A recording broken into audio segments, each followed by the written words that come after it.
And guess what? The scorching weather continues to affect much of the state. Roland is here with our complete forecast. You know, it can really catch you off guard when you're outside, if you're riding a bicycle. We're so active here in the Treasure Valley that we don't realize how this heat impacts our bodies. I was out mowing my lawn this morning.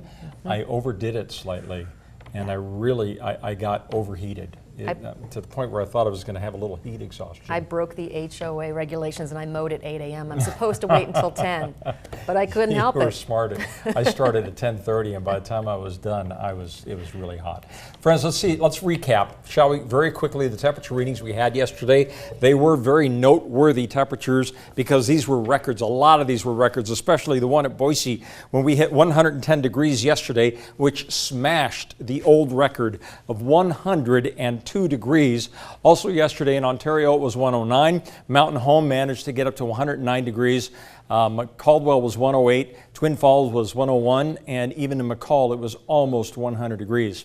Now the combination of the temperatures, the lack of circulation in the air, the smoke from distant fires, and ozone that's now developing here, it's a photosynthetic process that's now developing here in the Treasure Valley, is giving us moderate levels of pollution. So again, if you exert yourself, not only do you have to be concerned about the heat now, but you also have to be concerned about the moderate levels of pollution, especially if you are elderly or you have any kind of respiratory ailments. Please be sure and heed those warnings and take it easy tomorrow. It's going to be there once again. The high today so far 102, the average 86, and there's the record for this date, 105 degrees. So we were 3 degrees shy of tying the record. Don't think we're going to be hitting it today, but it was close enough. Boise is currently 99. Same goes for Nampa and Caldwell. Mountain Home is 102, and McCall right now is at 91 degrees. Wouldn't it be nice to see some of these clouds and isolated showers developing over parts of the Treasure Valley?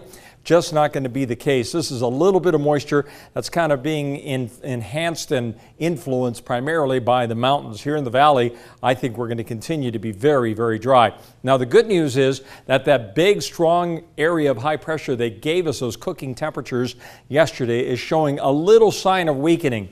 It isn't going away. It just means as it weakens, we're not going to be seeing temperatures of 108 to 110 degrees. We're going to be seeing temperatures all week long of right around 100 to 102 to 103 degrees. So here's some of the numbers that we have around the area tomorrow. Sun Valley at 90 degrees, Stanley at almost 90, McCall at 90, Cascade at 90 degrees, mostly sunny skies, very hot conditions expected in the valleys.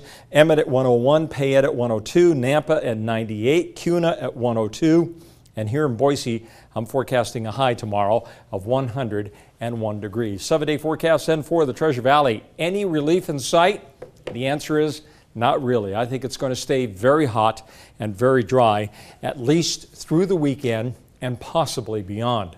The mountains are going to be seeing high temperatures very close to 90 degrees, mostly dry conditions. Out over the central and eastern mountains, there may be a few isolated showers that develop in the afternoon, but not enough to bring any significant relief from the heat. So it's June. We might as well embrace it while we can. Just please be sure, stay hydrated and take it easy. Yeah, I did feel bad for all the people stuck up on Highway 55 last night between 6 and 10 o'clock at night with the fire and just waiting in line. Oh, yeah. All the campers and stuff, but they got to fight the fires. It could be a long line. Yeah. All right. Thank you, Roland.